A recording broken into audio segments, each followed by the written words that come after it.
क्या हाल है दोस्तों। फिर से स्वागत है आप सभी का वर्चुअल लर्निंग की सीरीज़ में। और एक बार मैं ऋषि फिर से टैक्सेशन में वैट की थर्ड क्लास लेकर आया हूँ। और एक बार फिर से जो सिलसिला हमारा छूट गया है, जिसके अंदर अभी हमारे काफ़ी सारे पॉइंट्स रह रहे हैं वैट को पूरी तरह से समझने के लिए, तो वो हम समझना शुरू करते हैं। और इससे पहले कि ये क्लास मैं शुरू करूँ, मैं पुरानी क्लास में जहाँ से हमने छोड़ा था मैं उसको लिंक करना चाहूँगा। सबसे लास्ट टॉपिक जो हमने पिछली क्लास में देखा था वो था कि किस तरह से हम स्टॉक आइटम के अंदर वैट का रेट डिफाइन करके और उसके हिसाब से हम वैट को यूज़ कर सकते हैं।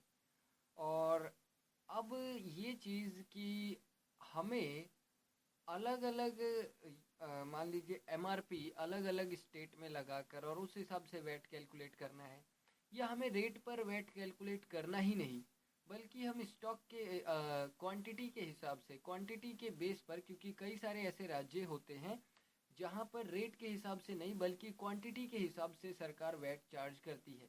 जैसे एग्जांपल के तौर पर हम राजस्थान ले सकते हैं। तो राजस्थान में क्वांटिटी के बेस पर कि अगर आप एक आइटम लेंगे तो 100 रुपये का वैट देना पड़ेगा, यानी एक आइटम का बिजनेस हुआ तो 100 रुपये का वैट। अगर दो आइटम हुए तो 200 रुपये का वैट। ये सिस्टम होता है। और इस सिस्टम के हिसाब से हम वैट को कैसे यूज़ करेंगे, ये सब चीज़ें हम आज की क्लास में देखने वाले हैं। और आज की क्लास में हम based on value, based on quantity और based on stock item rate का यूज़ करके हम देखेंगे। तो चलिए दोस्तों शुरू करते हैं। ये बेस्ड ऑन सारा का सारा स्टॉक आइटम पे ही बेस्ड है। और सबसे पहले तो मैं आपको बेस्ड ऑन क्वांटिटी बताने वाला हूँ।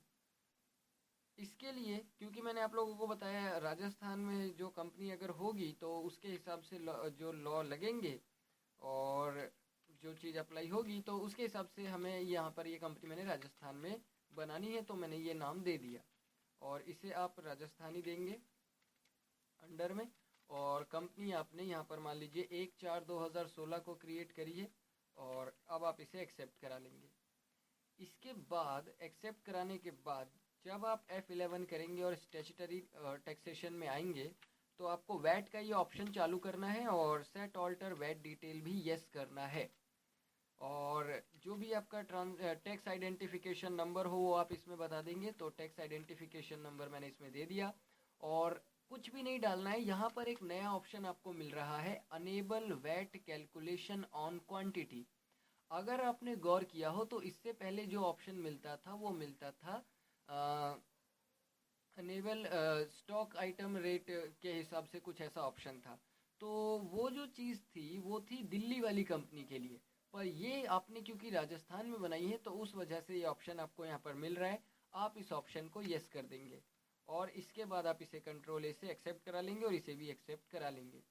और इसको करके देखने के लिए मैं सिंपली एक स्टॉक आइटम क्रिएट कर रहा हूँ। स्टॉक आइटम क्रिएट कर लिया मैंने, यहाँ पर मान लीजिए बैट ही क्रिएट किया है और इसे हमने पीसीज में ही क्रिएट किया है। और अब आप यहाँ से सीधे आएंगे वैट वाले ऑप्शन पर और इसे आप एप्लीकेबल ही रखेंगे और सेट ऑल्टर वैट डिटेल ये ऑप्शन आपको यस कर देना है। और यहाँ पर अब आपको देखिए तो ये पूछता है कैलकुलेशन टाइप। अभी तक हमने जो यूज़ किया है बेस्ड ऑन वैल्यू, यानी जितने का बिल बनता था उतने पर कितने परसेंट का टैक्स लगाना है ये बताया जाए। तो अगर 100 रुपये का बिल बनता था तो उसके हिसाब से टैक्स लगता था, अगर 1000 का बिल बनता था तो उसके हिसाब से टैक्स लगता था। पर अब हम यहाँ पर कर देंगे ऑन क्वांटिटी। क्वांटिटी करने से ये है कि अगर मैंने क्वांटिटी चुना तो अब आप बताइए कि एक क्वांटिटी पर यानी एक पीस पर क्या वैट लगता है। और जो हमने वैट का रेट है वो वैट का रेट यहाँ डिफाइन नहीं किया है, बल्कि उसे हम F11 में ही करते हैं। और वो रेट हम यहाँ डिफाइन करेंगे जो हमारा डिफ़ॉल्ट रेट होगा यहाँ सेट ऑल्टर वैट डिटेल में। इस पर आप क्लिक करिए और यहाँ पर आपने रेट बता देना है और इसे आप एक्सेप्ट करा लेंगे। और अब क्योंकि यहाँ पर आपने 1 रुपये का बताया है, अगर आप कोई भी डिटेल नहीं डालते तो वो 15% लगा करेगा। पर अभी देखिए यहाँ पर क्या होता है। मान लीजिए मैं सिंपल ये एक परचेज़ की एंट्री कर रहा हूँ और इसके अंदर मैंने ये मिस्टर दीपक से ख़रीदा है माल, तो ये मैंने बना लिया यहाँ पर और इसे मैं सन्ड्री क्रेडिटर में डाल देता हूँ और कोई ऑप्शन यस नहीं करना। और इसके बाद मैं एक परचेज़ का लेजर बना लेता हूँ। परचेज़ का लेजर अंडर परचेज़ में ही आएगा और कोई ऑप्शन यस नहीं करना। आइटम मैंने चुना बैट, क्वांटिटी दिया 1, रेट दिया 100 और इसे आप मान लीजिए क्वांटिटी में 10 देता हूँ। अभी तक तो 1 ही दिया है, अब मैं 10 देता हूँ और अब मैं देखना चाहता हूँ कि इसका वेट क्या बनेगा। तो देखने के लिए आप लोगों को मालूम ही है टेक्स्ट एनालिसिस वाला ये ऑप्शन है, हम इसे चालू करते हैं। तो ऑल्टर ए करके हम इसका टेक्स्ट एनालाइज करते हैं। तो टेक्स्ट एनालाइज करने पर बता रहा है कि हर एक बैट पर 1 रुपये का आपने बताया था। वो जो 15% है वो तो डिफ़ॉल्ट वाला है, कुछ भी नहीं दिया होगा तो 15% लग जाएगा। लेकिन हमने तो दिया है कि क्वांटिटी के बेस पर होना चाहिए और हर एक आइटम अगर बिकेगा तो उस पर 1 रुपये का वैट लगेगा। तो कुल मिलाकर मैं 10 आइटम या जो भी बिजनेस हो रहा है, मैं अभी एक्चुअली खरीद रहा हूँ, बेच नहीं रहा, सामने वाली पार्टी बेच रही है। तो यहाँ पर 1 रुपया एक आइटम पर लग रहा है और 10 आइटम टोटल है, तो उस हिसाब से 10 रुपये का ये वैट बना। ये होता है क्वांटिटी के बेस पर। असल में जो आपका टोटल अमाउंट आएगा वो तो आएगा 100 रेट है और 1000 रुपये का टोटल बिल हुआ। लेकिन जो वैट आएगा, जो मैं यहाँ पर वैट का लेजर क्रिएट करूँगा, ये लीजिए मैंने वैट का लेजर क्रिएट कर दिया और इसे मैं ड्यूटीज़ एंड टैक्सेस में डालता हूँ। वैट ले लेंगे और इसे एक्सेप्ट करा लेंगे। तो यहाँ देखिए ये 10 रुपये का बन के आ रहा है। 10 रुपये का इसलिए क्योंकि मैंने बोला था जो बैट है, अगर आप इसका स्टॉक आइटम चेक करें तो देखिए यहाँ मैंने सेट ऑल्टर में जो डाला था वो मैंने डाला था क्वांटिटी के बेस पर होना चाहिए और कितना लगेगा टैक्स। तो मैंने कहा 1 रुपया लगेगा पूरे पीस पर। अगर मैं कहता हूँ 10 रुपये या 12 रुपये लगेंगे तो इसे आप ऐसे ही डाल दीजिए और इसे आप एक्सेप्ट करा लेंगे। तो देखिए अब 12 रुपये के हिसाब से, क्योंकि एक पीस पर अगर वो बिक रहा है, अब कितने भी रेट पर बिक रहा है उसे मुझे मतलब नहीं है, उस पर मुझे 12 रुपये मिलेगा। तो एक पीस पे अगर 12 रुपये मिले तो टोटल 10 पीस पे हुए 120 रुपये। तो इस तरह से होता है बेस्ड ऑन क्वांटिटी। अगर आप किसी स्टेट में काम कर रहे हैं और उस काम पर क्वांटिटी के हिसाब से कैलकुलेट करना है तो आप ये भी कैलकुलेशन का तरीका यूज़ कर सकते हैं। इसी के अगेंस्ट में आप एक सेल की एंट्री कर सकते हैं और फिर आप उसका रिटर्न वैसे ही पास करेंगे जैसे नॉर्मल एंट्री में कर रहे थे पहले की एंट्रियों में। जैसे आपने रिटर्न चेक किया और वो स्टैट्यूटरी रिपोर्ट्स में जाकर और उस हिसाब से आपने पे कर दिया। ये तो मामला हुआ क्वांटिटी के हिसाब से। अब मान लीजिए एक वैट का हम ये सिस्टम भी होता है कि आइटम एक ही है पर उसको बेचने के रेट अलग अलग है। और मैं चाहता हूँ कि भाई अगर 0 से लेकर 100 तक के दाम में बेचा तो कोई वैट नहीं लगेगा। अगर 100 से लेकर 200 रुपये के रेट में बेचा तो 10% या मान लीजिए 6% लगेगा। अगर 200 से 300 में बेचा यही आइटम तो इतने परसेंट लगेगा, 300 से 400 तो इतने परसेंट, ये चीज़ें। तो इसको करने के लिए आपको मैं एक नई कंपनी बनाकर दिखाता हूँ। ऑल्टर F3 करेंगे, यहाँ से बाहर आइए सबसे पहले तो, और ऑल्टर F3 करके आपको करना है क्रिएट कंपनी पे आना है। और इसके लिए मैंने ये दिल्ली में बनाया और इसे मैं इंडिया के अंदर दिल्ली में डालना ज़रूरी है क्योंकि इसी से दिल्ली को समझ में आता है कि आप असल में कौन से स्टेट में ऑर्गेनाइज कर रहे हैं। और इसे अब आप एक्सेप्ट कर लेंगे। इसके बाद जब ये कंपनी बन गई दिल्ली में तो आप F11 करिए और यहाँ पर स्टैट्यूटरी एंड टैक्सेशन में दिल्ली के अंदर आपको ये वैट का ऑप्शन चालू करना है और टैक्स आइडेंटिफिकेशन नंबर आप दे देंगे। और उसके बाद अगर आप देखें तो यहाँ पर अब वो चीज़ नहीं है, बल्कि enable VAT calculation for stock item rate है, ना कि बेस्ड ऑन क्वांटिटी, क्योंकि वो चीज़ राजस्थान में यूज़ होती है इसलिए वहाँ पर था। अब आपने ये दिल्ली में बनाया है और दिल्ली में होता है कि स्टॉक आइटम के रेट के हिसाब से आप चाहें तो ये काम कर सकते हैं। तो इसको मैं यस कर देता हूँ और अब आप इसे एक्सेप्ट करा लेंगे। इससे पहले मैं आपको ये वाला ऑप्शन बता चुका हूँ, इसमें हम डिफ़ॉल्ट टैक्स का रेट डालते हैं। और ये वाला ऑप्शन भी बता चुका हूँ, डिफाइन वैट कमोडिटी, जो हमने टैक्स की क्लासिफिकेशन के लिए अलग अलग क्लास बनाए थे वो था। और अब हम इसे एक्सेप्ट करा लेंगे, यहाँ से बाहर आएंगे। अब ज़रा देखिए कि दिल्ली में जब हम कोई स्टॉक आइटम क्रिएट करते हैं तो क्या होता है। यहाँ में आया मैं क्रिएट पर और बैट हमने बहुत बना लिए, अब हम बनाते हैं बल्ले और इसको अब आप एक्सेप्ट करा लेंगे और यहाँ पर अब आप इसे यस करेंगे। तो यहाँ बेस्ड ऑन वैल्यू तो है क्योंकि ये तो होता ही है कहीं भी, पर अब बेस्ड ऑन क्वांटिटी नहीं है बल्कि है यहाँ पर ऑन आइटम रेट।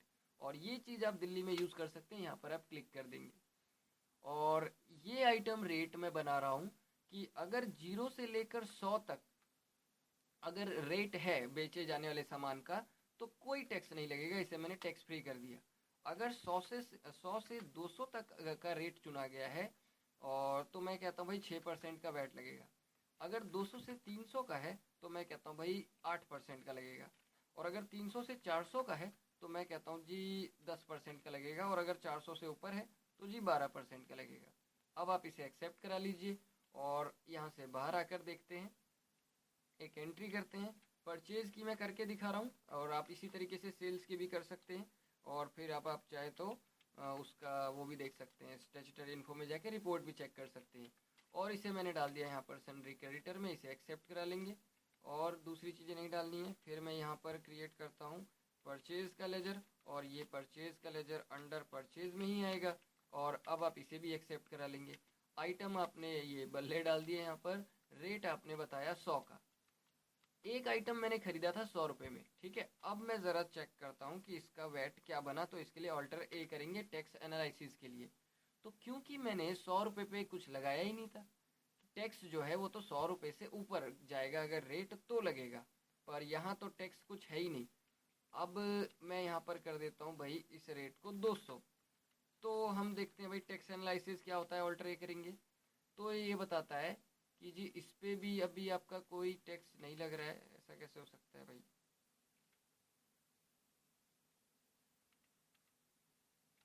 एक बार दोबारा करके देखते हैं। यहाँ पर पार्टी चुना हमने चंदन को, और इसे एक्सेप्ट करा लेंगे, परचेज लेंगे, और ये रहा हमारा आइटम, और रेट मैंने दिया 300 का।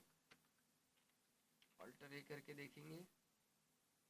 हाँ जी, तो यहाँ देखिए अभी ये मुझे दिखा रहा है कि आपका जो टैक्स बनेगा वो 24 रुपये का बनेगा उस हिसाब से, क्योंकि ये हमने 300 रुपये का रेट डाला है तो उस हिसाब से ही बता रहा है। जितने परसेंट का निकाला गया था 8% का लग रहा है, 8% के हिसाब से मुझे निकाल कर दे रहा है यहाँ पर 24 का। और अगर मैं रेट कर देता हूँ 400 का, या मैं रेट कर देता हूँ जैसे कि 450 का कर देता हूँ, चलिए। तो 450 का अगर रेट कर दिया तो फिर टैक्स कितने का बनेगा ये देखना है। तो ये अभी भी बता रहा है कि 300 से ऊपर वाले का इतना बनेगा। Enable to determine tax detail for stock item. एक सेकंड इसको देखते हैं। ऑल्टर F1 करके इसका वैट हम चेक करते हैं। यहाँ पर इसका वैट का लेजर क्रिएट करते हैं, एफ वैट लगा दिया यहाँ पर, और इसको हम डालते हैं ड्यूटीज़ एंड टैक्सेस में। और ड्यूटीज़ एंड टैक्सेस में ये चीज़ आपको रखनी है वैट में, और इसे एक्सेप्ट करा लेंगे। तो ये बताता है 54 रुपये का मेरा वैट लगा है, और रेट जो है इसका 450 रुपये के हिसाब से है। और इसका टैक्स एनालिसिस अगर मैं देखूँ तो ये क्या बताता है, टैक्स एनालिसिस में मुझे बता रहा है 24 रुपये का हिसाब किताब, 24 रुपये। और एज़ पर ट्रांजैक्शन ये मुझे बता रहा है 54 रुपये। असल में कुछ गड़बड़ है उस हिसाब से, क्योंकि देखिए यहाँ पे बता रहा है enable to determine the tax detail for stock item. यानी स्टॉक आइटम की जो टैक्स डिटेल है उन सबको ये पढ़ने में जो है थोड़ा गड़बड़ कर रहा है। देखते हैं किस तरह की गड़बड़ी है। तो यहाँ अन आइटम रेट सेट है और ये टैक्स फ्री है, ठीक है। यहाँ पर 400 से ऊपर वाले का 12% हमने दे रखा है, और कोई डिटेल तो यहाँ पर डालनी नहीं होती है। यहाँ पर प्रोवाइड,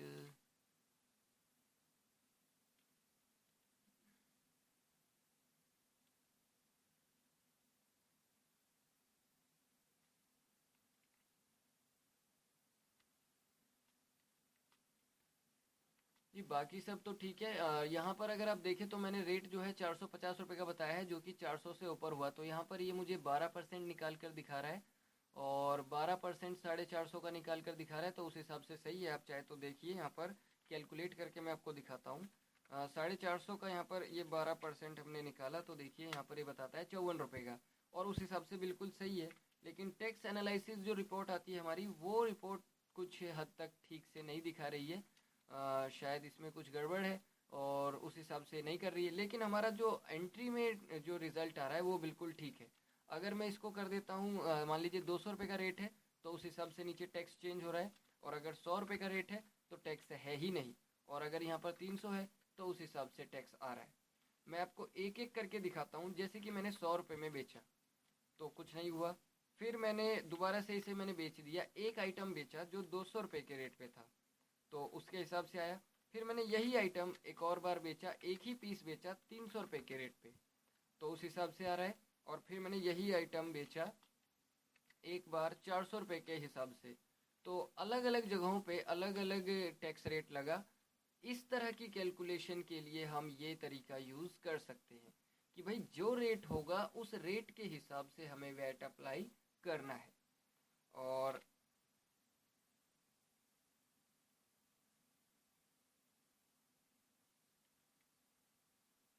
ये जो है आपका, इसे आप एक्सेप्ट करा लेंगे, और इसी तरीके से आगे अगर आप सेल्स की एंट्री में यूज़ करना चाहें तो आप इसे करके देख सकते हैं। यहाँ पर टेक्स्ट एनालिसिस में कुछ गड़बड़ हो गई है, लेकिन अगर आप करके देखेंगे तो आपको ये ठीक ठीक मिल जाएगा, ठीक ठीक हो रहा होगा। लेकिन यहाँ पर अभी कैलकुलेशन बिल्कुल ठीक हो रही है। अब अगर आप देखें तो जो मैंने हिसाब किताब बताया था उस हिसाब किताब से यहाँ तो 0% लगा, यहाँ 6% लगा, यानी 200 का 6% कितना होता है? तो 200 का जो 6% होगा वो होगा, अगर मैं 1% की बात करूं तो दो हो गया दो, तो लगभग 12 आएगा। और फिर उसमें हम जोड़ देते हैं यहाँ पर 300 का 8%, तो 24 होगा। और फिर हम जोड़ देते हैं 400 का, क्योंकि इसका मैंने शायद 12% बताया था, ये शायद 10% बताया था, तो उस हिसाब से मुझे निकाल कर दिखा रहा है। इसको समझने के लिए ये कैलकुलेटर बंद किया मैंने यहाँ से, और हम पहले इसका देख लेते हैं एक बारी हमने डाला क्या था। तो इसके लिए मेरे को यहाँ पे यस करना पड़ेगा, और स्टॉक आइटम के हिसाब से देखिए 100 से 200 तक 6%, 300 तक 8%, 400 तक 10%, और उससे ऊपर 12%। तो अब देखिए ये क्या करता है, 100 से लेकर 200 तक, तो 100 से लेकर 200 तक का हिसाब किताब जो था, एक सेकंड, 0 से 100, 100 से 200 के बीच में, तो इसके ऊपर 200 के ऊपर जो है आपका लगेगा 6% का टैक्स। तो 200 के ऊपर 6% का टैक्स हुआ आपका 12 का। 200 के ऊपर अगर आप 6% निकालते हैं तो आया आपका, ये एक सेकंड, 220 हो गया, 200 के ऊपर 6%, तो आपका आया 12 का। और फिर 12 में आपको जोड़ना है इस वाले के ऊपर, क्योंकि हमने बोला था कि 200 से लेकर 300 वालों तक के लिए ये आपका जो टैक्स है ये 8% का लगेगा। तो क्योंकि ये 300 में आ गया तो यहाँ पर इस पे 8% का लगेगा, और इसका टोटल जो बनेगा वो बनेगा 24। और फिर यहाँ पर 400 है, 400 के ऊपर हमने 12% की बात करी थी, तो 400 का 12% होता है 400 का 10% 40 हो गया, 1% 4 हो गया, तो यानी कि 48 हो गया। तो ये कर दिया हमने, तो ये 84 हमें बता रहा है। आई थिंक इसमें कुछ मिस्टेक है। 84, 400 का अगर मैं निकालूँ 12% तो कितना बनता है, 48 बनता है। और अगर मैं निकालूँ 10%, अच्छा 12% नहीं बल्कि 10% लगेगा, तो ये हो गया आपका 140। तो 40 निकला 400 पे, और 12 निकला 200 पे, और 24 निकला 300 पे, तो ये देखिए 76 ही आ रहा है। और वही हमारा टैक्स ये मुझे कैलकुलेट करके दिखा भी रहा है, बिल्कुल ठीक है। यहाँ पर 200 के ऊपर 6% लगा है, 300 के ऊपर 8% लगा है, और 400 के ऊपर 10% लगा है, तो उस हिसाब से ये मुझे निकाल कर दिखा रहा है। इसी तरीके से आप इसे सेल्स वाले में भी यूज़ कर सकते हैं, और फिर दोनों जो वैट के बीच में फ़र्क आ रहा है उसके हिसाब से आप ये एंट्री भी कर सकते हैं। मतलब उसका रिटर्न फाइल कर सकते हैं, वो स्टैट्यूटरी रिपोर्ट में आप देखकर बिल्कुल वैसे ही जैसा कि हमने पहले की एंट्रियों में देखा है। और अभी फ़िलहाल अब इसको यहाँ से आप छोड़ कर आइए बाहर, और ये ध्यान में रखेंगे कि हमने स्टॉक आइटम के रेट के हिसाब से करना देख लिया, और स्टॉक की क्वांटिटी के हिसाब से भी करना देख लिया, वैल्यू के हिसाब से तो करते ही थे। अब एक चीज़ कि हम अलग अलग स्टेट में मान लीजिए एक ही आइटम बेचते हैं, और हर कंपनी में आप देखते होंगे कि जो प्रोडक्ट वो बनाती है उसके लिए रखती है एक MRP, यानी कि maximum retail price. Maximum retail price एक ऐसा तय रकम होता है जो कि ज़्यादा से ज़्यादा वसूला जा सकता है। वो एक अधिकतम कीमत होती है, इसके ऊपर वो कहीं भी बाज़ार में नहीं बिकती मिलेगी, वो हाईएस्ट प्राइस होता है, मैक्सिमम रिटेल प्राइस। और एमआरपी के बेस पर हम वैट कैलकुलेट करना चाहें तो कर सकते हैं कि भाई हम पहले से ही सेट कर दें कि इस स्टेट में इस एमआरपी पे प्रोडक्ट बिकेगा और उसके हिसाब से वैट लगेगा, इस स्टेट में इस एमआरपी पे बिकेगा और उसके हिसाब से ऐसे ऐसे वैट लगेगा। तो इसके लिए मैं आपको एक नई कंपनी क्रिएट करके और उसमें करके बताता हूँ, एमआरपी बेस्ड वैट, और इसे आप कहीं भी बना लीजिए, इसमें कोई स्टेट से रिलेटेड रिस्ट्रिक्शन नहीं है, तो आप इसे यहाँ सिंपल किसी भी स्टेट में बना सकते हैं और इसे आप एक्सेप्ट करा लेंगे, ये आपकी कंपनी बन गई। अब इसके बाद सबसे पहला काम जो है आपको करना है F11 में आकर और हमेशा की तरह ऑप्शन चालू करने हैं। तो ये मैंने ऑप्शन चालू कर लिए और इसमें आपको कुछ काम नहीं करना, कुछ भी नहीं, आप सीधे इसको एक्सेप्ट करा लीजिए और यहाँ से बाहर आ जाइए और इसे भी एक्सेप्ट करा लीजिए। अब आप यहाँ से बाहर आने के बाद वो आइटम बनाएंगे जो आइटम आप बेचते हैं। तो मान लीजिए मैं जो है मान लीजिए कीबोर्ड बेचता हूँ, तो मैंने यहाँ पर कीबोर्ड बनाया और कीबोर्ड के लिए हमने यूनिट ऑफ मेजर पीसीज में ही बनाया है। और यहाँ पर अब आपको एक काम करना है, F12 प्रेस करना है और इसके अंदर आपको ये ऑप्शन मिलेगा allow MRP marginal for stock item, इसे आप यस कर देंगे। और इसके बाद आप यहाँ आएंगे सेट ऑल्टर वेट डिटेल, इसे आप यस करेंगे। और क्या रेट है इस MRP इस आइटम पे लगने का, क्या रेट है वो आप यहाँ पे बताइए। तो मैंने जैसे कि 11% बता दिया। कैलकुलेट वेट ऑन MRP, इसे आप यस कर देंगे। और MRP इंक्लूसिव ऑफ वेट, इसे आप अभी फ़िलहाल रहने दीजिए। इसके बाद यहाँ पर आपको set alter MRP detail yes करना है। और फिर अब आप यहाँ एक चीज़ करेंगे, F12 प्रेस करना है और ये ऑप्शन चालू होना चाहिए अलाउ स्टेट वाइज MRP। कब से चालू हो रहा है, तो मैंने बताया 1 अप्रैल से चालू हो रहा है। और किस शहर में या किस स्टेट में आप किस हिसाब से लगाते हैं। तो मान लीजिए दिल्ली में जो माल बिकता है उसके ऊपर मैंने तय किया है 200 रुपये का MRP होगा। अगर यही माल हरियाणा में बिकता है तो 190 रुपये का होगा। अगर ये यूपी में बिकता है तो ये 180 रुपये का होगा। और अगर ये बाकी किसी भी राज्य में बिकता है तो ये भी 175 रुपये का बिकेगा। ये मैंने MRP सेट कर दिया है और अब आप इसे एक्सेप्ट करा लेंगे, ये कीबोर्ड बन गया। अब इसके हिसाब से हम परचेज और सेल की एंट्रियों में वैट का इस्तेमाल करके देखेंगे कि वैट कैसे लग रहा है। तो अकाउंटिंग वाउचर हमने खोला और परचेज में आकर सबसे पहले मैं एक पार्टी क्रिएट कर लेता हूँ जो मैंने डाला चंदर, और इसे आप सन्ड्री क्रेडिटर में डालेंगे और सिंपली आप इसे एक्सेप्ट करा लेंगे।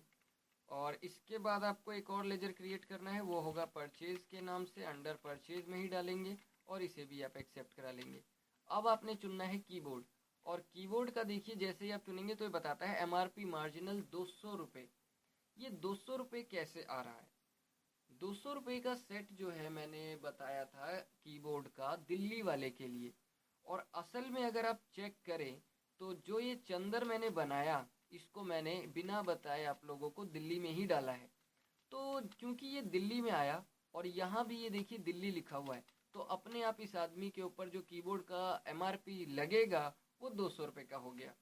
और फिलहाल अब आप बताइए इस MRP पे आप कितना माल खरीद रहे हैं। मान लीजिए मैं एक ही खरीद रहा हूँ, मैंने रेट तो वहीं बता दिया था कि भाई इतने का MRP है, फिर भी ये मुझसे यहाँ पर रेट पूछ रहा है। तो असल में ज़रूरी नहीं कि जितना एक पैकेट पे दाम लिखा होता है उतने में ही वो बिकता है, आमतौर पर उससे कम में बेचा जाता है। ये तो मैक्सिमम है, ऐसा नहीं है कि इसी में बिकेगा 200 रुपये में। अगर 200 में बिक रहा है तो आप यहाँ पर डाल दीजिए, और अगर उससे कम में भी बिक रहा है तो वो भी डाल दीजिए। मान लीजिए 100 रुपये में बिक रहा है तो 100 रुपये का बिल बना, एक ही आइटम है। और अब मैं देखना चाहता हूँ भाई वैट कितना बन रहा है, तो ऑल्टर A करेंगे आप टैक्स एनालिसिस के लिए। और यहाँ पर ये बता रहा है मुझे कि आपने बोला था कि वैट रेट है 11% का, जो मैंने स्टॉक आइटम में ऑल्टर करके डाला था। और यहाँ पर ये मुझे बता रहा है कि आपका बिल भले ही 100 रुपये का है, पर क्योंकि एक आइटम है और हर आइटम की MRP हमने बताया था 200 रुपये, तो भले ही बिल 100 रुपये का बना हो, भले ही बिल 100 रुपये का बना हो, वो काटेगा इसी के ऊपर। यानी कहने का मतलब ये है कि जो MRP डाल दी गई है उसके हिसाब से वैट लगेगा, ना कि जो बिल बन रहा है उसके हिसाब से। अब भले ही मैंने 100 रुपये का बेचा हो, वैट लगेगा 200 रुपये के ऊपर ही। अगर मैंने 200 में बेचा है तो भी 200 रुपये के ऊपर ही लगेगा वैट। तो अब अगर मैं यहाँ पर एंटर करके आता हूँ और मैं ऑल्टर सी करके मैं डालता हूँ वैट, और इसको मैंने डाला ड्यूटीज़ एंड टैक्सेस में, और यहाँ पर मैंने चुन लिया वैट और इसे एक्सेप्ट करा लेंगे। तो देखिए यहाँ पर ये 22 रुपये का आ रहा है। 22 रुपये का इसलिए नहीं आ रहा क्योंकि 100 रुपये का 11% निकल रहा है, बल्कि 200 रुपये का 11% निकल रहा है। अगर मैं यहाँ पर क्वांटिटी थोड़ी बढ़ा दूँ, जैसे कि अब एक नहीं 2 पीस खरीद रहा हूँ और 150 रुपये के हिसाब से कोई फ़र्क नहीं पड़ता, या मान लीजिए एक ही खरीद रहा हूँ 150 रुपये के हिसाब से कोई फ़र्क नहीं पड़ेगा, यहाँ 22 का 22 ही रहेगा। अगर 2 कर दूंगा तो 44 हो जाएगा सिंपल। और अगर मैं इसे 150 डालता हूँ तो भी कोई फ़र्क नहीं पड़ता, अगर आप इसे 10 भी डालते हैं तो भी कोई फ़र्क नहीं पड़ता, लगेगा तो वैट एमआरपी के ऊपर ही। अगर मान लीजिए चंदर की जगह मैं किसी और से ये ट्रांजैक्शन कर रहा होता, जैसे कि मैं एक और लेजर बनाता हूँ और इसको नाम मैंने दिया हर्ष, और ये जो है सन्ड्री क्रेडिटर में ही है, पर ये बंदा हमारा हरियाणा से है। हरियाणा का तो हमने वो बनाया ही नहीं, एमआरपी सेट ही नहीं किया। मान लीजिए ये उत्तर प्रदेश से है तो यहाँ पर मैंने ये डाल दिया यूपी से है, और इसे एक्सेप्ट करा लेंगे। इसके बाद यहाँ पर भी ये चीज़ देख लेना है कि यही आ रहा है कि नहीं, और इसे एक्सेप्ट करा लेंगे। परचेज़ करेंगे, अब आपको अपना आइटम चुनना है। तो जैसे ही आप आइटम चुनते हैं वो देख लेता है कि भाई हरियाणा सॉरी या यूपी में तो जो रेट है वो 180 रुपये का है, तो क्वांटिटी बताई जाए उसके हिसाब से। तो मैंने क्वांटिटी बोला यहाँ पर, और मैंने बोला 20 रुपये का बिक रहा है। अब 20 रुपये का बिक रहा है तो इसके ऊपर वैट कितने का लगेगा, तो वैट तो जी आपका जो बनता है वो आपका 180 रुपये के हिसाब से है, तो वो लगेगा इसके ऊपर 11% का लगाना है। और अगर आप इसका देखना चाहें कि 150 रुपये का रेट है, यहाँ पर वैट में कुछ गड़बड़ है शायद, एक सेकंड।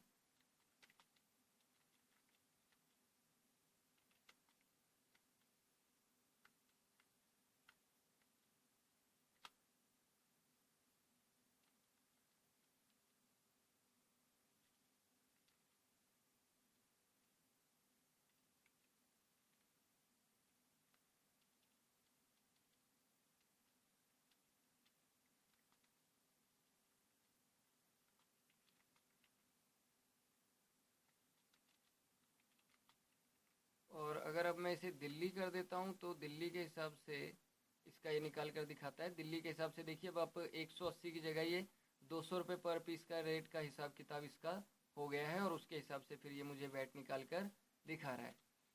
तो ये तरीका होता है कि आप एमआरपी के हिसाब से कैसे लगा सकते हैं, और कई सारे स्टेट्स में या कई सारे नॉर्मली जो लीगल काम होता है तो उस पर आप एमआरपी के हिसाब से ही वैट सेट करते हैं, और फिर जो भी परचेज सेल की एंट्री के बीच का आपका फ़र्क है आप उसको फिल कर सकते हैं, स्टैट्यूटरी रिपोर्ट्स में चेक कर सकते हैं।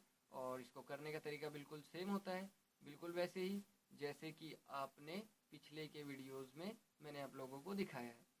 तो आज के इस वीडियो में हमने यही देखा कि किस तरीके से हम स्टॉक आइटम में क्वांटिटी के हिसाब से और अलग अलग जो हमारे प्राइस के पीरियड्स होते हैं, जो हमारे प्राइस के सेक्शन होते हैं, आइटम रेट के हिसाब से भी हमने वैट लगाना देखा, और साथ ही साथ मैक्सिमम रिटेल प्राइस के साथ हमने वैट को लगाना देखा।